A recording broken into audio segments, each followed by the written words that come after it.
KBR park చుట్టూ steel బ్రిడ్జిని నిర్మిస్తున్నారు. ఇందులో భాగంగా ట్రాఫిక్ను డైవర్ట్ చేస్తున్నారు. ట్రాఫిక్ పర్యవేక్షణ కోసం ఒకరోజు వన్ వే ఏర్పాటు చేస్తున్నట్లు ట్రాఫిక్ సిపి జోయల్ డేవిస్ తెలిపారు. ఆదివారం ఉదయం 11 గంటల నుంచి మధ్యాహ్నం 1 గంట వరకు 3 గంటల పాటు ట్రయల్ రన్ నిర్వహిస్తున్నట్లు చెప్పారు. పంజాగుట్ట నుంచి వచ్చే వాహనాలు మాదాపూర్కు వెళ్లేందుకు రోడ్ నెంబర్ 2లో డైవర్షన్ తీసుకోవాలన్నారు. Indiranagar, Jubilee Hills road number 5, road number 10 మీదుగా మాదాపూర్ రోడ్ నెంబర్ 45కి వెళ్లేందుకు వన్ వే ఉంటుందన్నారు. మీరు చూస్తున్నారు కదా, నెల రోజుల నుంచి బంజారాహిల్స్ రోడ్ నెంబర్ 2లో ఆ పిల్లర్ పనులు ప్రారంభమై అది కొనసాగుతుంది. ఇప్పుడు షార్ట్లీ మనకి కేబీఆర్ చుట్టూ డిఫరెంట్ జంక్షన్స్, మనకి కేబీఆర్ మెయిన్ ఎంట్రన్స్ నుంచి జూబ్లీహిల్స్ చెక్ పోస్ట్ మధ్యలో, అక్కడ రోడ్ నెంబర్ 45 జంక్షన్ దగ్గర, బీవీబీ జంక్షన్ దగ్గర, ఇలా డిఫరెంట్ జంక్షన్స్లో వర్క్ స్టార్ట్ చేయబోతున్నారు.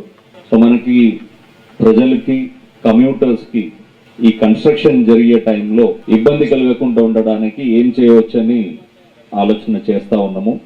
దానిలో భాగంగా ఈ కేబీఆర్ చుట్టూ వన్ వే చేయవచ్చా అని స్టడీ చేయడం జరిగింది. సండే మార్నింగ్ 11 o'clock నుంచి ఒక 1 o'clock వరకు 2 hours ఈ కేబీఆర్ చుట్టూ ట్రాఫిక్ని వన్ వే చేస్తూ పైలట్ స్టడీ చేయబోతున్నాము.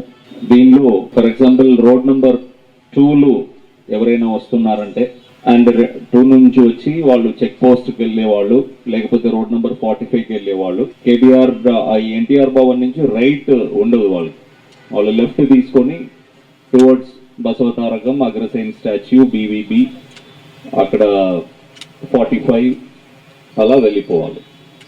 అలాగే ఒకవేళ వాళ్ళు రోడ్ నెంబర్ 45లో వస్తున్నారు, వాళ్ళకి ఇక్కడ అగ్రసేన్ స్టాచ్యూ దగ్గరికి వెళ్ళాలంటే అక్కడ రైట్ ఉండదు, అక్కడ నుంచి లెఫ్ట్ తీసుకోవాలి.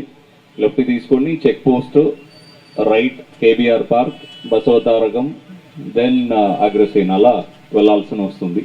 సో ఎన్టీఆర్ కేబీఆర్ పార్క్ చుట్టూ మనము వన్ వే నడపాలని ప్లాన్ చేస్తున్నాం. మీరు చూస్తున్నారు కదా, నెల రోజుల నుంచి